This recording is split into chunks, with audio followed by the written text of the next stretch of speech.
اعوذ باللہ من الشیطان الرجیم بسم اللہ الرحمن الرحیم فلا تتبعوا خطوات الشیطان انہ لکم عدو مبین. فلا تتبعوا خطوات الشیطان، یہ نہیں فرمایا کہ شیطان کے نقش قدم پہ نہ چلو.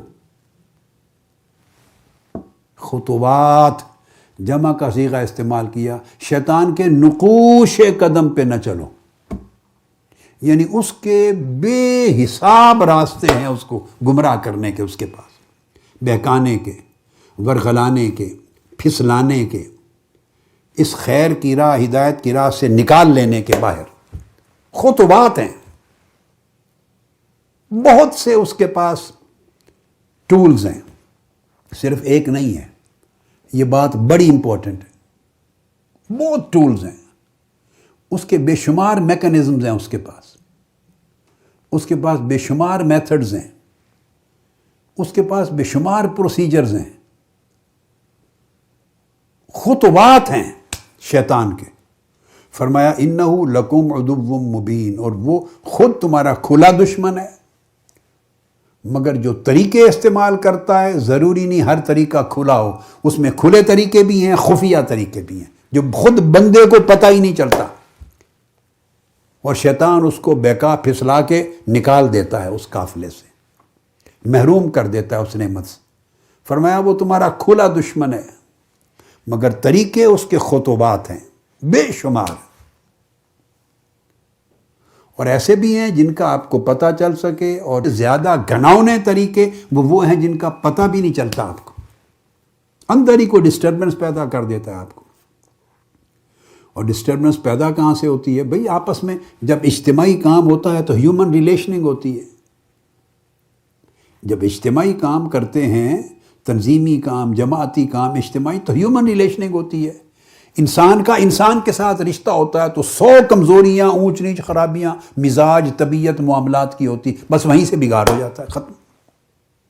بگاڑ بندوں کا بندوں سے ہوتا ہے، اور محروم مشن سے ہو جاتا ہے، نعمت سے ہو جاتا ہے. بس یہ ہے ایک سمپل سی فلسفی. یہ بڑی آزمائش ہے. اگر بندے کا اللہ سے تعلق ہے، صرف اللہ سے، اور درمیان میں کسی انسان کا کوئی واسطہ نہ ہو، وہ آسان ہوتا ہے اگر اس کو توفیق ہو. اگر بندے کا بندے سے تعلق ہو اور ایک ہی بندے سے ہو تو آسان ہوتا ہے. آپ دیکھیے نا، جب آپ کسی بہو کو بیاہ کے لاتے ہیں یا اس کی شادی ہوتی ہے شوہر کے ساتھ، تو اگر وہ میاں بیوی اکیلے رہیں، ایک الگ گھر لے کر، میاں بیوی اکیلے، 2 فرد، تو ان کی انڈرسٹینڈنگ اس میں زیادہ ایزی ہوتی ہے، یا جوائنٹ فیملی میں 8-10 تمام افراد کا ایک مشترکہ کنبہ اس میں رہیں، جس میں شوہر بھی ہے، شوہر کے ماں باپ بھی ہیں، بھائی بھی ہیں، بہنیں بھی ہیں، پھر بھائیوں کی بیویاں بھی ہیں، بھابیاں، نندیں، سارا کچھ بڑا قبیلہ ہے. اس میں انڈرسٹینڈنگ زیادہ ایزی ہے، یا اکیلے میاں بیوی رہیں تو انڈرسٹینڈنگ زیادہ ایزی؟ میں آپ کو ایک مثال سے بات کو سمجھا دیتا ہوں. جو سمجھتے ہیں کہ پورے 10-12 افراد کے کنبے میں رہیں تو انڈرسٹینڈنگ زیادہ ایزی ہے اکیلے رہنے کے مقابلے میں، ایزی ہے انڈرسٹینڈنگ. یہ نہیں پوچھ رہا کہ اچھا کیا ہے، انڈرسٹینڈنگ، آسانی. ہاتھ کھڑا کریں جو کہتے ہیں کہ بڑے کنبے میں بڑی آسانی ہوتی ہے، اور جو سمجھتے ہیں کہ بڑے کنبے میں مشکل ہوتا ہے ایڈجسٹ کرنا، اور ایک میاں بیوی اکیلے رہیں تو قدر آسانی ہوتی ہے ایک دوسرے کو سمجھنا. وہ ہاتھ کھڑا کریں، ہاتھ کھڑا کریں. میں جائزہ لینا چاہتا ہوں، آپ کو نقطہ سمجھ میں آ گیا ہے؟ نیچے کریں. یہ کیوں ہوتا ہے؟ ہوتا یہ ہے کہ انسان کا تعلق جتنا کم ہو اتنی آسانی سے وہ ایڈجسٹمنٹ کر لیتا ہے، ایک دوسرے کو انڈرسٹینڈ کرتا ہے. کوئی شوہر ودڈرا کرتا ہے، کچھ فورگیو کرتے ہیں، کچھ میاں کرتا ہے، کچھ بیوی کرتی ہے سرنڈر، مل کے ایک ایڈجسٹمنٹ بنا لیتی ہے، ایک میکنزم بن جاتا ہے. اور جہاں اس ایک کا رشتہ یا واسطہ ہر روز 10-12 زیادہ افراد کے ساتھ ہو، تو جتنے افراد زیادہ اتنے مطالبے زیادہ، اتنے مزاج زیادہ، اتنی طبیعتیں زیادہ، اتنی اونچ نیچ زیادہ. وہاں یہ خوش ہے تو وہ خوش نہیں، اگر وہ خوش ایک کیا تو دوسرا نہیں ہے، وہ نہیں ہے تو یہ کچھ اس کی بات نکل آئی، وہاں اتنی مشکلات. اب اس مثال کو ذہن میں رکھ لیں. اب اس کو اپلائی کریں، آپ ایک تحریک میں ہیں اور تحریک میں پوری تنظیم ہے آپ کی، تنظیم میں کم سے کم اور کچھ نہیں تو 8 10 12 آدمی آپ کے کلوزلی کام کرنے والے ہیں، آپ سے سینئر بھی ہیں جونیئر بھی ہیں۔ اب وہ ریلیشننگ کتنی مشکل ہوگی، آپ کی جیسے ایک گھر میں ریلیشننگ 8 10 افراد کا گھر ہو تو مشکل ہوتی ہے، تو 8 10 12 15 لوگوں کی ایک تنظیم میں کتنی مشکل ہوگی، بولیے ہوتی ہے کہ نہیں؟ الگ مزاج ہیں، ہر بندے کا ایک الگ نیا رولا ہوتا ہے، بنا کے بیٹھا ہوگا، جائز ہوگا ناجائز اس کی بحث میں نہیں بیٹے، نہیں پڑھ رہا، چھوڑ دیں، اس بحث میں کبھی نہ پڑا کریں، یہ میری جائز ہے اس نے ناجائز، جائز ناجائز چھوڑ دیں۔ خالی مزاج اتنے زیادہ ہیں کہ سارے ایک پچ پہ نہیں آ سکتے، طبیعتیں اتنی زیادہ ہیں، شخصیتیں اتنی زیادہ ہیں، ایڈجسٹمنٹ بڑا مشکل کام ہے۔ تو جب انسانی رویے اور انسانی تعلقات جب اجتماعی طور پہ انسان کام کرتا ہے تو بڑا مشکل ہوتا ہے، اس میں شکایت پیدا ہوتی ہی ہوتی ہے۔ جب شکایت پیدا ہوتی ہے تو پھر اس کا کوئی ایک دوسرا ہم نوا ہو گیا، کوئی اور ہم نوا ہو گیا، اس کی شکایت کبھی سنی گئی کبھی نہیں سنی گئی، جب نہیں سنی جاتی تو شکایت اور بڑھ جاتی، پھر ایک اور شکایت ہو گئی وہ بھی نہیں سنی گئی، پھر اور شکایت طاقتور ہو گئی، پھر اور شکایت پیدا ہوئی وہ بھی نہیں سنی گئی، پھر شکایت نے اور سر اٹھا لیا، بڑی طاقت میں آ گئی۔ تو پہلے اختلاف تھا، اختلاف بڑھتے بڑھتے خلاف ہو گیا، خلاف بڑھتے بڑھتے مخالفت ہو گئی۔ انسانی رشتوں کے اندر یہ ہوتا ہے۔ اس لیے تو اسلام میں، دین میں عبادات کو بہتر کرنے سے زیادہ بڑا مجاہدہ ہے معاملات کو بہتر کرنا، اور اس کا درجہ بھی زیادہ ہے۔ آپ میری بات کو سمجھیں، جو اپنے معاملات کو بہتر کرے اس کا درجہ عبادات سے کئی گنا زیادہ اونچا ہے، چونکہ یہ بڑا ٹف کام ہے، معاملات کو بہتر کرنا بڑا ٹف کام ہے۔ تو تنظیمی زندگی سمجھ لیں سارے معاملات ہیں، عبادات تو ہر ایک کی اپنی اپنی ہے نا، اپنی اپنی، مگر ایک دوسرے سے جو رشتہ تعلق ہے دین کے لیے سارے معاملات ہیں، اس میں آزمائشیں ہی آزمائشیں۔ تو یہ آزمائش کیا ہے کہ بگاڑ کسی ایک کا دوسرے سے ہوتا ہے، ناظم کا صدر سے ہو گیا، نائب صدر کا صدر سے ہو گیا، اس کا امیر سے ہو گیا، اس کا جنرل سیکرٹری سے ہو گیا، اس کا MSM کے صدر سے ہو گیا، اس کا یوتھ لیگ کے صدر سے ہو گیا، ویمن لیگ کا ان سے ہو گیا، ان کا تنظیم کا ویمن لیگ سے ہو گیا، یوتھ کے ساتھ ہو گیا، امیر سے ہو گیا، اچھا پھر ضلع ہے اس یونین کونسل کا اوپر PP حلقے کے ساتھ ہو گیا، یا ان کے کسی بندے کا مرکز کے شہر ضلع کے ساتھ ہو گیا، ان کا مرکز کے ساتھ ہو گیا۔ یہ مرکز سے لے کے بیٹے یونین کونسل تک یہ سارے انسان ہی ہیں نا، سب انسان ہیں، ان میں کوئی ملائکہ میں سے نہیں آئے ہوئے۔ یہ تحریک بھائی زمین پر بپا ہے اور انسانوں میں بپا ہے، اور پیغمبر بھی جب آتے ہیں تو انسانوں میں کام کرتے ہیں۔ تو جب اوپر نیچے سب انسانی رشتے ہیں تو وہاں ہر بندے کی ہر خواہش پوری نہیں ہو سکتی، ہر بندے کی ہر طبیعت کا تقاضا پورا نہیں ہو سکتا، ہر بندے کی سوچ دوسرے بندے سے ہمیشہ نہیں مل سکتی، اختلاف ہوتے ہی ہوتے ہیں، شکوہ ہوتا ہی ہوتا ہے۔ اب یہ جو شکوے کے امکانات بہت زیادہ ہیں، ان کے باوجود آدمی انہیں نظر انداز کرے اور اللہ رسول کے کام کے لیے قربانی دے اور جمع رہے، یہ آزمائش۔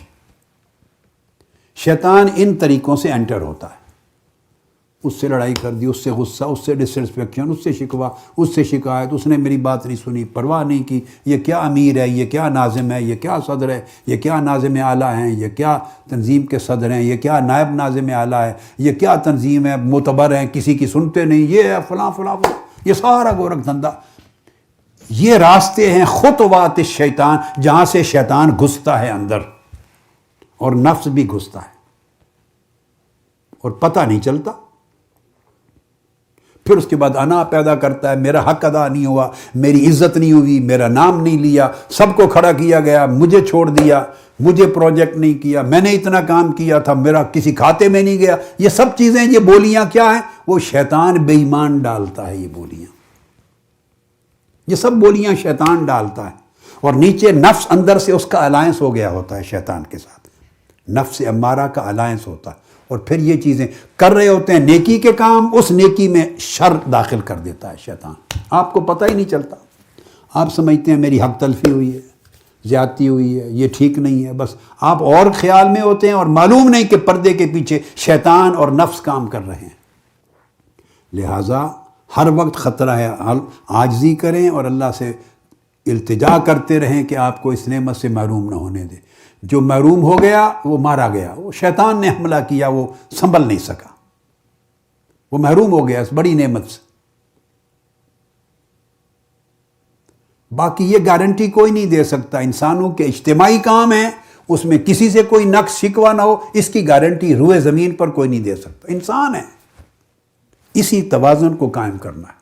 تو اب آخری بات، بس جڑے رہیں اس جگہ کے ساتھ، ہر چیز جو آئے اس کو دھتکار دیں، جو چیز آئے دھتکار دیں، سمجھ لیں یا میرے نفس کا خیال ہے یا شیطان کا حملہ، بس چھوڑ دیں، علاوہ اس کے کچھ نہ دیکھیں، یہ میرے اپنے نفس کی سوچ کی خرابی ہے یا شیطان کا حملہ ہے، بس اور کچھ نہ سوچیں، جمے رہیں۔ جب اس پر جم جائیں گے، اپنے مشن کی، دین کی عزت پہ، اللہ کے رسول کی عزت پہ جم جائیں گے، تو میں آپ کو ایک بات بڑی پتے کی بتاتا ہوں، بڑے پتے کی، راز کی، شیطان بھاگ جائے گا آپ سے مایوس ہو کر بھاگ جائے گا۔ سمجھیں، جب شیطان کافر ہو گیا، جب اللہ پاک نے اس پہ لعنت بھیج دی اور وہ کافر ہو گیا، نافرمان ہو گیا، کافر ہو گیا، ابلیس کافر ہو گیا، اس وقت اس نے ایک قسم کھائی تھی، کافر ہو جانے کے بعد ایک قسم کھائی تھی، اس نے کہا تھا اعوذ باللہ من الشیطان الرجیم فبعزتک لأغوینہم اجمعین، اے اللہ تیری عزت کی قسم، میں ان سب کو گمراہ کروں گا، پھسلاؤں گا، سب کو پھسلاؤں گا تیرے بندوں کو۔ مگر قسم کیا کھائی تھی؟ بولیے، تیری عزت کی قسم۔ حضرت آدم کی عزت نہیں کی تھی جس کی وجہ سے کافر ہوا، مگر کافر ہو کے بھی اللہ کی عزت کر رہا تھا۔ فبعزتک، تیری عزت کی قسم، یہ جو قسم کھانا ہے یہ عزت کرنا ہے۔ عزت کس شے کی کر رہا تھا؟ ابلیس کافر ہو کر بھی اللہ کی عزت کر رہا تھا، اللہ کی عزت کر رہا تھا۔ میں لفظ بول رہا ہوں، فبعزتک، تیری عزت کی قسم۔ قسم کیا ہے؟ قسم کے لفظ سے عزت کر رہا ہے، اور عزت کس کی کر رہا ہے؟ یہ نہیں کہا تیری قسم، نہ، تیری عزت کی قسم۔ تو گویا کافر ہو کے بھی اسے اللہ کی عزت تھی، اللہ کی عزت تھی، کافر ہو کے بھی، چونکہ اس کی پچھلی زندگی گزری تھی، اس نے اللہ کی عزت کو دیکھا تھا۔ لہذا چونکہ کافر ہو کے بھی اللہ کی عزت کی اس نے قسم کھائی، تو یاد رکھ لیں، جہاں اللہ کی عزت نظر آئے گی شیطان وہاں سے بھاگے گا۔ جہاں آج بھی اسے اللہ کی عزت نظر آئے گی شیطان وہاں سے بھاگے گا، وہ آئے گا آپ پر حملہ کرنے، ایک انڈیویجول پر، اور دیکھے گا یہ تو اللہ کی عزت والا ہے، یہ تو اللہ کی عزت والا ہے، وہاں سے بھاگ جائے گا۔ یہ مشن آپ جہاں جڑے ہوئے ہیں یہ اللہ اور اس کے رسول کی عزت والا ہے، اللہ اور اس کے رسول کی عزت والا ہے۔ اس عزت کو جتنا محفوظ و مستحکم کریں گے اور بے عزت نہیں کریں گے، جتنا اس عزت پہ قائم رہیں گے، شیطان آپ سے بھاگے گا، جب بھاگے گا تو آپ محفوظ رہیں گے۔ بس اللہ رسول کی عزت کا مشن ہے، عزت کو سر بلند کرنے کا مشن ہے، اللہ رسول کی عزت کو سر بلند کرنے کا مشن ہے، اس پر قائم رہیں گے، اتنا قائم رہیں ظاہر اور باطن میں کہ شیطان بھاگ جائے آپ سے۔ اللہ رب العزت مدد فرمائے آپ کی، اور آپ کو کامیابی و کامرانی نصیب ہو، آپ ہمیشہ سلامت رہیں اور دنیا اور آخرت کی نعمتوں اور برکتوں سے مالا مال رہیں، اور کبھی بھی آپ کے قدم لڑکھڑانے نہ پائیں، کبھی پھسلنے نہ پائیں، ہمیشہ استقامت ہو، اللہ پاک آپ کو استقامت دے، اور اللہ اور اس کے رسول کی عزت کے اس مشن پر عزت کے ساتھ قائم رکھے، اور خطوات شیطان سے ہمیشہ محفوظ رہیں، اور اندرونی بیرونی کسی شیطانی نفسانی حملے کا شکار ہو کر آپ اس نعمت سے محروم نہ ہوں۔ بس خوش نصیب ہیں وہ جو اس قافلے میں شامل ہوئے، اور جب مریں گے دنیا سے جائیں گے تو اسی قافلے میں سے جائیں گے، وہ خوش نصیب ہیں، قافلے میں شریک ہوئے اور آخری سانس تک اس قافلے میں رہیں، وہ خوش نصیب ہے۔ اللہ پاک آپ کو اسی استقامت، تابعداری اور وفاداری کے ساتھ اس پر قائم رکھے۔